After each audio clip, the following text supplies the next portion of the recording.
Bonjour à tous et bienvenue dans cette série dans laquelle je vous propose de développer des jeux Flash avec ActionScript 3. Donc cette série, elle va concerner vraiment le développement de jeux essentiellement en 2D. Donc qu'est-ce qu'on va voir dans cette série? On va voir déjà les bases de l'ActionScript 3, qui est un langage quand même ultra puissant et de programmation d'objets. Donc on va voir bien sûr les notions de base de la programmation en ActionScript 3, des variables, les boucles, les conditions, ce genre de choses.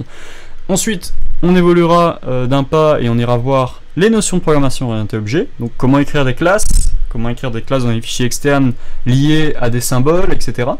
Et ensuite, on verra comment fonctionne un jeu vidéo, avec les notions de temps, de notions d'animation, des notions de lecture de son, ce genre de choses. Et ensuite, bien sûr, donc malheureusement, on va devoir passer par quelques notions de mathématiques. Addition, soustraction, division, cosinus, sinus, un peu de trigonométrie, ça fera pas de mal, mais c'est de la trigonométrie simple, ne rassurez-vous, ça sera pas très compliqué. Et ensuite, on va finir cette série par un TP dans lequel on développera un jeu complet. Alors, une question se pose avant tout, c'est est-ce que le Flash c'est une technologie qui est vouée à disparaître? Alors, ma réponse, je pense que non, parce que quand on regarde un peu ce que Adobe propose et les outils qu'ils sont en train de développer, on peut se dire que c'est une technologie qui n'est pas morte, du moins pour les développeurs de jeux. Le pendant de Flash, c'est HTML5, JavaScript et CSS3, donc la combinaison de ces trois technologies, qui sont très intéressantes aussi quand on veut développer des jeux pour le web. Mais dès lors qu'on veut pousser notre jeu un peu plus loin que le web, c'est-à-dire en faire une application de bureau, en faire une application destinée aux différents stores sur les mobiles, et ce genre de choses, eh bien malheureusement, pour ceux qui sont fanatiques d'HTML5, JavaScript et CSS3, la possibilité de le faire est un peu plus compliquée. C'est un peu plus compliqué de faire ce genre d'application, de pousser notre jeu jusqu'à ce stade avec les technologies HTML5, JavaScript et CSS3.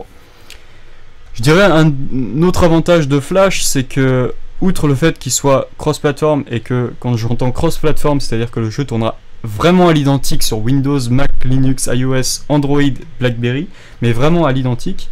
Par exemple, les technologies HTML5, JavaScript, CSS3, il faut souvent réécrire un petit peu de code pour une plateforme, parce que aujourd'hui c'est pas très bien normé, je dirais.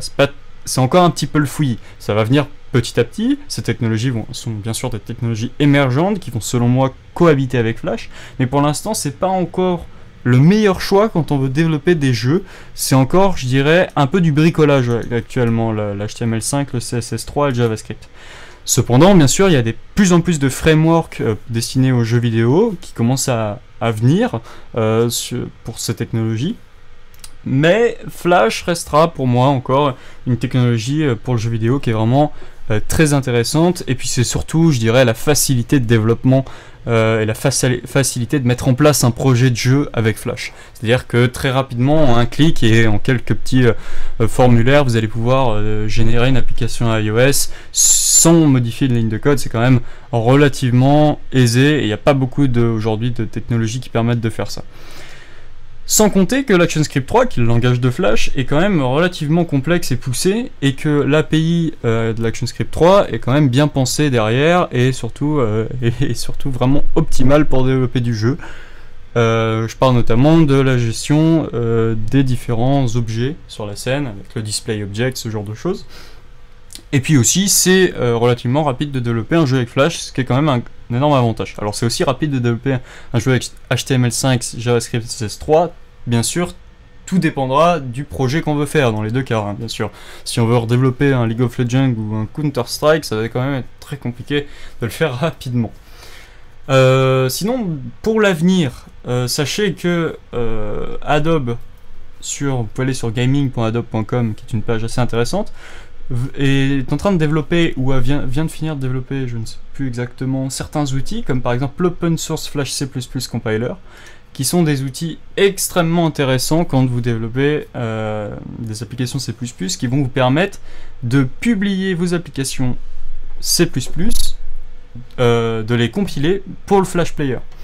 Donc l'avantage de faire ça, c'est que vous pouvez directement, par exemple, accéder au GPU donc c'est-à-dire à la carte graphique de votre ordinateur, et profiter pleinement de la puissance de votre carte graphique.